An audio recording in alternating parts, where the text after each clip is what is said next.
क्या आप अपनी पिछली ज़िंदगी से परेशान हैं? क्या आप अपनी पिछली ज़िंदगी को भुला नहीं पा रहे हैं? तो दोस्तों, ये स्टोरी सिर्फ आपके लिए है। नमस्कार, मैं विजय कुमार साहू एक बार फिर से आप सभी का स्वागत करता हूँ एग्ज़ाम की क्लब में। एक प्रोफेसर क्लास ले रहे थे। क्लास के सभी बच्चे बड़ी ही रुचि से उनका लेक्चर सुन रहे थे। उनसे पूछे गए सवालों के जवाब दे रहे थे। लेकिन उन छात्रों के बीच कक्षा में एक ऐसा छात्र भी था जो चुपचाप और गुमसुम बैठा हुआ था। प्रोफेसर ने पहले ही दिन उस छात्र को नोटिस कर लिया था, लेकिन कुछ नहीं बोले।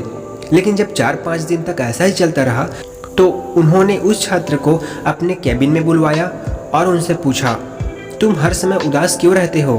क्लास में अकेले और चुपचाप बैठे रहते हो, लेक्चर पर भी तुम्हारा ध्यान नहीं रहता। क्या बात है, कुछ परेशानी है क्या? तब छात्र ने हिचकिचाते हुए जवाब दिया, सर, मेरे अतीत में कुछ ऐसा हुआ है जिसकी वजह से मैं परेशान रहता हूँ। समझ नहीं आता क्या करूँ। प्रोफेसर भले व्यक्ति थे। उन्होंने उस छात्र को शाम को अपने घर पर बुलवाया। शाम को जब छात्र प्रोफेसर के घर पहुंचा तो प्रोफेसर ने उसे अंदर बुलाकर बैठाया। फिर स्वयं किचन में चले गए और शिकंजी बनाने लगे। उन्होंने जानबूझकर शिकंजी में ज़्यादा नमक डाल दिया। फिर किचन से बाहर आकर शिकंजी का गिलास छात्र को देकर कहा, ये लो शिकंजी पियो। छात्र ने गिलास हाथ में लेकर जैसे ही एक घूंट लिया, अधिक नमक के स्वाद के कारण उसका मुंह अजीब सा बन गया।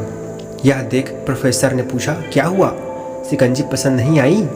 तब छात्र ने जवाब दिया, नहीं सर, ऐसी बात नहीं है, बस शिकंजी में नमक थोड़ा ज़्यादा है। तब प्रोफेसर बोले, अरे अब तो ये बेकार हो गया, लाओ गिलास मुझे दो, मैं इसे फेंक देता हूँ। लेकिन छात्र ने मना करते हुए कहा, नहीं सर, बस नमक ही तो ज़्यादा है, थोड़ी सी चीनी और मिलाएंगे तो स्वाद ठीक हो जाएगा। यह बात सुनकर प्रोफेसर गंभीर हो गए और बोले, सही कहा तुमने, अब इसे समझ भी जाओ। यह शिकंजी तुम्हारी जिंदगी है जिसमें घुला अधिक नमक तुम्हारा अतीत के बुरे अनुभव हैं। जैसे नमक को शिकंजी से बाहर नहीं निकाल सकते, वैसे ही उन बुरे अनुभवों को जीवन से अलग नहीं कर सकते। वे बुरे अनुभव भी जीवन का हिस्सा ही हैं। लेकिन जिस तरह हम चीनी घोलकर शिकंजी का स्वाद बदल सकते हैं, वैसे ही बुरे अनुभव को भूलने के लिए जीवन में मिठास तो घोलनी पड़ेगी ना। इसलिए मैं चाहता हूं कि तुम अब अपने जीवन में मिठास घोलो। प्रोफेसर की बात छात्र समझ गया और उसने निश्चय किया कि अब वह बीती बातों से परेशान नहीं होगा। जीवन में अक्सर हम भी अतीत की बुरी यादों और अनुभवों को याद कर दुखी होते रहते हैं।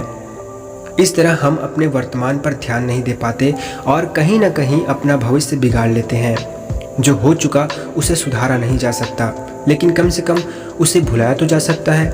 और उन्हें भुलाने के लिए नई मीठी यादें हमें आज बनानी होंगी। जीवन में मीठे और खुशनुमा लम्हों को लाइए, तभी तो जीवन में मिठास आएगी। उम्मीद करता हूँ यह कहानी आपको अच्छी लगी होगी। यदि आपको यह कहानी अच्छी लगी तो वीडियो को लाइक कीजिए, अपने दोस्तों के साथ शेयर कीजिए और मेरे चैनल को सब्सक्राइब कीजिए और साथ बेल को भी दबा लीजिए, ताकि जब भी मैं फिर से कोई वीडियो डालूँ वो सीधा आपके पास पहुँच जाएगा। तो आज के लिए बस इतना ही, मुझे दीजिए विदा। नमस्कार।